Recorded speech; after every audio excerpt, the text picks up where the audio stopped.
Hey everyone, and welcome to our deep dive. We're going to be looking at prosperity thinking today Okay. and using Catherine Ponder's book, The Dynamic Laws of Prosperity, to kind of guide our conversation. Sounds good. Now, this book is full of really interesting stories and examples of people who have used these Yeah. principles to attract success and abundance into their lives. It really is. We're talking like sudden inheritances, unexpected promotions, and even Wow. a technique for like getting a whole new wardrobe just by cleaning out your closet. That's interesting. So it's pretty wild stuff. So what's so fascinating about this book is that uh, Ponder doesn't really separate spirituality and prosperity. Right. Yeah. She sees them as like two sides of the same coin. I see. It's not just about like money or material wealth. It's about aligning your thoughts and actions Yeah. to attract success and abundance in like all areas of your life. And she's a great example of that herself, right? Oh, absolutely. I mean, her own story is incredibly inspiring. She went from being a widowed single mother with no income to, understanding and applying these principles to completely turn her life around. It's pretty amazing. So it really makes you think, like, if she can do it, why not us? Exactly. One of the core principles she talks about is the law of radiation and attraction, Okay. which basically suggests that what you project mentally and emotionally is what you attract back to you. Hmm. It's kind of like, if you're constantly radiating negativity, you're more likely to attract negative experiences. That makes sense. But how do we actually make that shift Right. from scarcity to abundance? Yeah. Ponder talks about this thing called the vacuum law of prosperity. Okay. That sounds interesting. It suggests that you need to create space for the good you desire by releasing what no longer serves you. Oh, so it's like cleaning house? Exactly, both literally and figuratively. I see. She tells this story about a couple who wanted to furnish their new home. Okay. And they started by emptying out each room, like complete, and visualizing the furniture they wanted in each space. And they literally created a void that was then filled with exactly what they had envisioned. So you're saying if I want a new couch, I should just toss out my old one Uh-huh. and picture my dream sofa? Well, it's not quite that simple, Okay. but it's about understanding the principle behind it. Okay. By letting go of the old, you make space for the new. And that could be physical clutter, like in this example, Mm-hmm. but it can also be limiting beliefs or, even toxic relationships that are blocking abundance from flowing into your life. Right. So it's not just about wanting something. It's about Yeah, making space for it. exactly. Okay. That's powerful. What else does Ponder suggest we can do to attract prosperity? Well, forgiveness plays a big role Yeah, too. forgiveness. Yeah, she argues that holding on to grudges or resentment can actually block the flow of abundance. So you mean like if I'm still mad at my ex, that could be affecting my finances? Well, it's not just about finances. It's about the overall energy you're putting out into the world. Ponder shares this story about a woman whose marriage was falling apart because of her husband's drinking. Oh. And she was just filled with anger and resentment. Right. But when she chose to forgive him, their whole dynamic shifted and their relationship actually started to heal. So forgiveness is really about releasing that negative energy that's holding you back. Exactly. It's not about condoning bad behavior. Right. It's about freeing yourself from that burden. Okay. And when you do that, you create space for positive energy and opportunities to come into your life. That makes sense. So we've talked about releasing what no longer serves us Right. and embracing forgiveness, but how do we actually manifest what we desire? Okay. How do we go from just wanting something to actually having it? Well, Ponder really emphasizes the power of focused desire and visualization. Okay. She tells this story of a lawyer who very meticulously planned out his goals. Mm. He even wrote them down in detail. Wow. And he saw incredible growth in his career as a result. He didn't just dream about success. He took concrete steps to visualize it and plan for it. So it's not just wishing, it's about creating a roadmap to get there. Right. And Ponder introduces this tool called the Wheel of Fortune to help with it. Oh, is that like a vision board? It's similar. It's basically a visual tool where you use images and affirmations to focus your desires and intentions. I see. She gives examples of people using it to manifest vacations, job promotions, Okay. even a fur coat. A fur coat. That's pretty specific. Yeah. Well, it's all about aligning your thoughts and actions with your goals. Okay. The more clearly you can visualize what you want, Mm-hmm. the more likely you are to attract it into your life. So if you can see it, you can achieve it. That's the essence of prosperity thinking, believing in your ability to create the reality you desire. I like that. Yeah. But it doesn't stop with just visualizing, right? Right. Ponder also introduces this idea of statements of command, Okay. which are basically bold, affirmative declarations that you speak out loud to Oh. direct the flow of abundance. So it's not enough to just think it. You have to say it out loud. Exactly. She shares this story about a businessman who used affirmations to pull himself out of debt Wow. and build a successful new company. He was constantly affirming his success even when things were tough. That's inspiring. So it's about shifting your mindset from I can't to I will. Absolutely. Yeah. Even if it feels a little uncomfortable at first. Okay. It's about taking control of your thoughts and using them to create a more fulfilling and prosperous reality.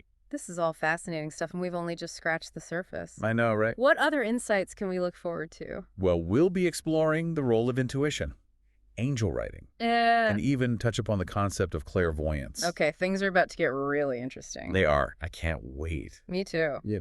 So last time we were talking about how powerful our words can be, right? But Ponder takes it a step further. Okay. She says we also need to tap into something even deeper, our intuition. Yeah, I've always felt like there's something to that whole gut feeling thing. But I never really knew how to harness it. Well, she describes intuition as like an inner knowing, Okay. that quiet voice that guides us toward what's best for us, Mhm. even if it doesn't always make logical sense. So it's like trusting your instincts, Yeah. even when everyone else is telling you to do something different. Exactly. Ponder tells this story about a secretary who felt drawn to a less prestigious job, Okay. even though it meant taking a pay cut, Oh, wow. and everyone thought she was crazy. Yeah, I bet. But she followed her intuition. I bet it paid off. It did. The new job had amazing growth opportunities. Oh. And within a year, she was earning way more than she ever would have in her old position. That's a great example of how trusting your gut can lead to unexpected rewards. It really is. But what about when you need to influence someone else's decision? Okay. Does Ponder have any techniques for that? She does. This is where angel writing comes in. Angel writing. Okay, what is that? It's a technique she describes for using your thoughts to positively influence others from a distance. Wait, are we talking like telepathy here? It's similar. You basically focus your intention on the person Okay. and write down a specific message that you want them to receive. Interesting. It's like sending good vibes with laser focus. I see. You know, Ponder shares a story of a businessman who used angel writing to help close a stalled business deal. Oh, wow. He focused on the other party coming to a fair agreement, Mm-hmm. and within days, the deal was signed. That's wild. I never would have thought you could use your thoughts to influence others like that. Yeah. But honestly, some of this stuff is starting to sound a little far-fetched. I know what you mean. What about things like clairvoyance? Does Ponder really believe in that? She does. She sees clairvoyance. So seeing the future. Well, not exactly. She describes it as the ability to perceive information beyond the five senses Okay. as another tool for success. So like reading minds, that kind of thing. Well, she does mention those abilities, but she focuses more on using clairvoyance for practical purposes. Okay. Like gaining insights into a business deal. I see. or understanding someone's motivations. Okay, so it's about tapping into a deeper level of awareness. Exactly. Okay, I can see how that could be helpful in certain situations. Right. But even with all these tools and techniques, I think most of us have experienced those times when we feel stuck. Yeah, Like no matter what we do, we can't seem to get ahead. absolutely. What does Ponder suggest for dealing with those moments of doubt and frustration? Well, she emphasizes the importance of persistence. Okay. You know, she tells this inspiring story about a Texas oil man who refused to give up on finding oil, Okay. even when everyone else had abandoned the search. Wow. He kept drilling deeper and deeper, and eventually he struck it rich. So it's about not giving up on your dreams even when things get tough. Exactly. And she also introduces this concept called the 10x rule. The 10x rule. Yeah, which involves multiplying your financial goals by 10 Okay. to expand your vision of abundance. So if I want to earn $50,000, I should aim for $500,000. Well, it's not about setting unrealistic goals. It's more about pushing past your perceived limitations and daring to dream bigger I see. than you ever thought possible. So, like, aiming for the stars, even if you only reach the moon, you'll still be farther than you were before. Right. But let's be honest, sometimes it's hard to stay positive, especially when you're dealing with financial stress or other challenges. Absolutely. What does Ponder say about that? She emphasizes the importance of love and gratitude as catalysts for prosperity. Okay, I can see how gratitude might help you appreciate what you have. Yeah. But how does love fit into all of this? Well, Ponder believes that negativity and resentment actually block the flow of abundance. She tells a story about a businessman who transformed difficult situations Okay. and relationships by using a technique that he called shoot them in the back with love. What does that even mean? It means choosing love over resentment, Okay. forgiveness over anger, even when dealing with difficult people. So like killing them with kindness. It's more about recognizing that everyone is fighting their own battles. Okay. And choosing love and compassion doesn't mean you're condoning bad behavior. Right. It means choosing a higher path. I see how that could be powerful. Yeah. We've talked about releasing negativity, embracing forgiveness, choosing love. Is there anything else we can do to cultivate a more prosperous mindset? Well, Ponder highlights the role of prayer. So we're talking about like asking for what you want. It's more nuanced than that she suggests using specific types of prayer. Okay. She talks about prayers of denial to release negativity and prayers of affirmation to attract good. So it's like a two-pronged approach, clearing out the bad and inviting in the good. Right. Does she give any examples of this? She does. She tells a pretty dramatic story about a housewife who used prayer to protect her home from a raging forest fire. Did it work? It did. The fire miraculously changed direction, sparing her home and her neighborhood. Wow, that's incredible. It sounds like prayer can be a powerful tool for manifesting what you want. Yeah. Is there anything else Ponder suggests? She also talks about the power of silent meditation. Okay. It's about quieting the mind and connecting with a higher source of wisdom. This can help you receive guidance, inspiration, and even solutions to problems. So it's not just about talking to a higher power, it's about listening as well. Exactly. It's about creating space for that inner wisdom to emerge. Okay, I'm starting to see how all of these pieces fit together. Yeah. Okay, so we've covered a lot of ground in this deep dive, from releasing negativity to the power of prayer. It's been quite a journey. But let's get practical for a minute. How do we apply all of this to our finances, Right. especially when it comes to debt? Yeah, that's a big one. Well, Ponder suggests we need to shift our mindset about debt. Oh, okay. Move away from fear and resentment and embrace a sense of control and gratitude. Okay, that's easier said than done, right? Especially when you're like staring at a pile of bills. I know. How can you possibly feel grateful for debt? Well, it's not about being grateful for the debt itself, Okay. but rather for the lessons it can teach us. Okay. She tells a story about an interior decorator who was struggling financially. Mm-hmm. And instead of dwelling on her debt, she used affirmations to attract a really lucrative decorating job. So she focused on what she wanted, not on what she lacked. Exactly. And it worked. Wow. She landed a big project that allowed her to get back on her feet. That's a great reminder that even in tough times, there's always potential for things to turn around. Absolutely. But I think a lot of us fall into the trap of complaining about debt, Oh, yeah. which probably just makes things worse. It does.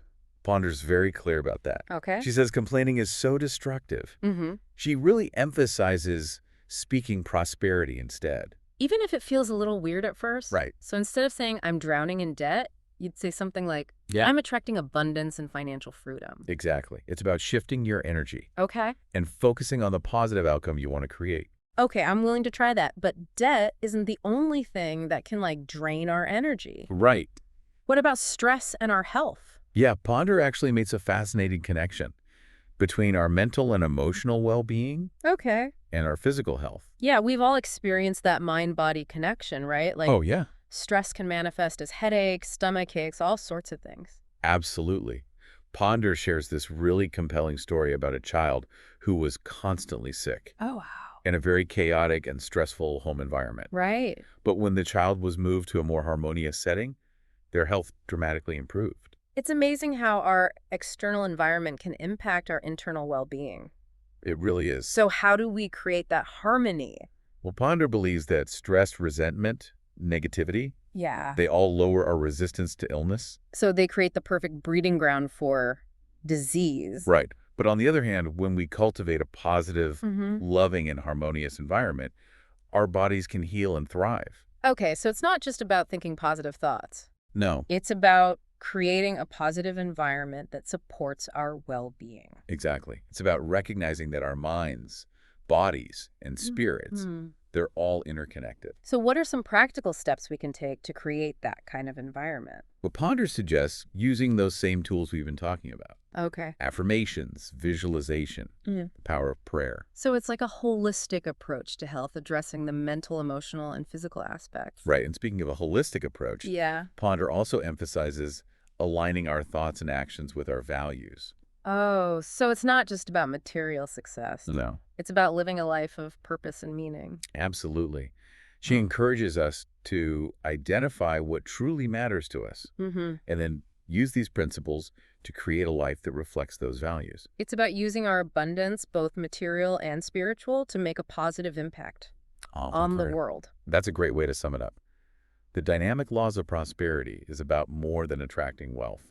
It's about creating a life of abundance in all areas: financial, I'm emotional, interested. spiritual, and relational. That's a powerful message. It's not about chasing after some external measure of success. Well- It's about cultivating a sense of inner peace and fulfillment. And it's something we all have the power to do. Exactly. It's not about luck or circumstance. It's about making a conscious choice Yeah, to shift our mindset and create the reality we desire. that's the beauty of it. It's all within our control. Well, that about wraps up our deep dive into the dynamic laws of prosperity. It's been a fascinating conversation. It really has. I hope you all enjoyed it and learned some valuable insights. Me too. Thanks for listening, everyone. Did you get any of that?